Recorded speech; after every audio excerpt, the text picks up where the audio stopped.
श्री गुरुचरित्र कथासार अध्याय 53वा समारोप।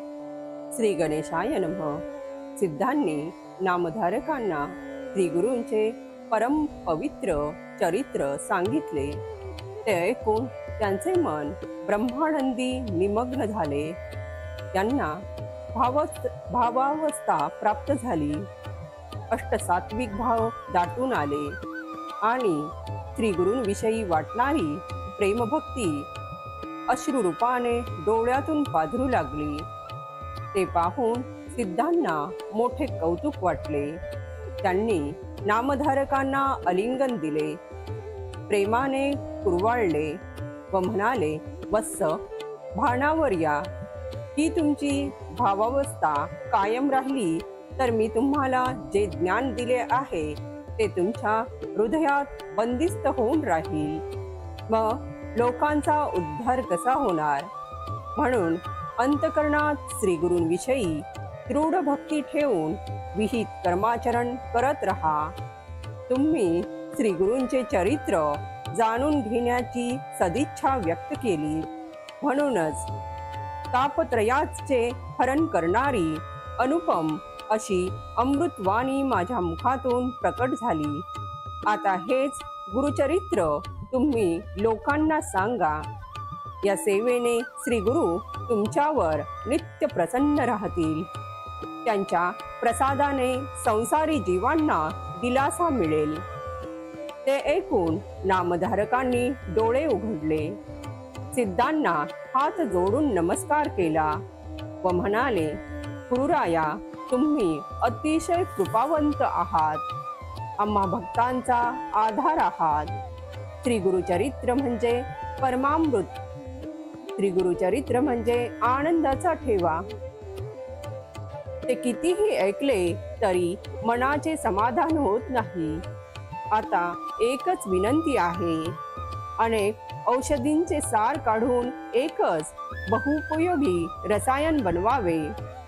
तसे समग्र गुरुचरित्र पहिल्या अध्यायापासून 52व्या अध्यायापर्यंत सारांश रूपाने सांगा, म्हणजे श्री गुरूंच्या सर्व लीलांचे विहंग मावलोकन होईल।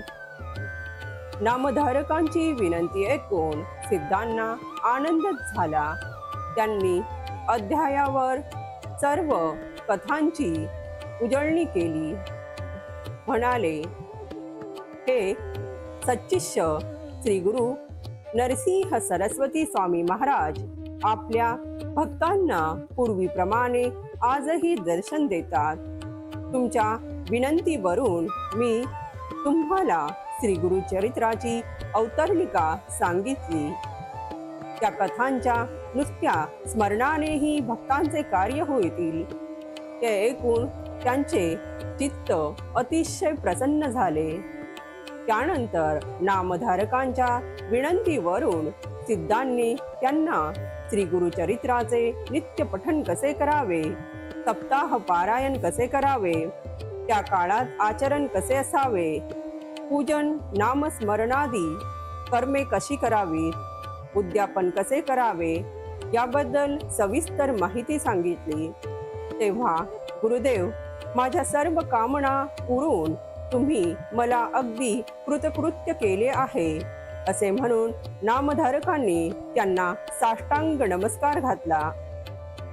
भाविक हो, अशा प्रकारे श्री गुरूंच्या अद्भुत रम्य लीलांनी बहरलेले आणि भक्तांच्या मनाला आल्हाद देणारे हे श्री गुरुचरित्र कथासार आज फाल्गुन कृष्ण एकादशी चके 1928 रोजी अर्थात परम पवित्र पापमोचनी एकादशीस गुरुवारी मध्यान्ह समयी सद्गुरु श्री गजानन महाराज, भगवान श्री कृष्ण, भगवान दत्तात्रेय महाप्रभू, सर्व मंगला भगवती महालक्ष्मी आणि हिमालयातील नाथसिद्धांच्या परम कृपेने लिहून पूर्ण झाले। या ग्रंथाच्या श्रवण पठणाने आपणा सर्वांचे मंगल हो, ही श्री गुरूंच्या चरणी प्रार्थना। श्री गुरुदेव दत्त। अध्याय 53वा समाप्त। भक्तिकांड समाप्त। श्री गुरुदत्तात्रेयार्पणमस्तु।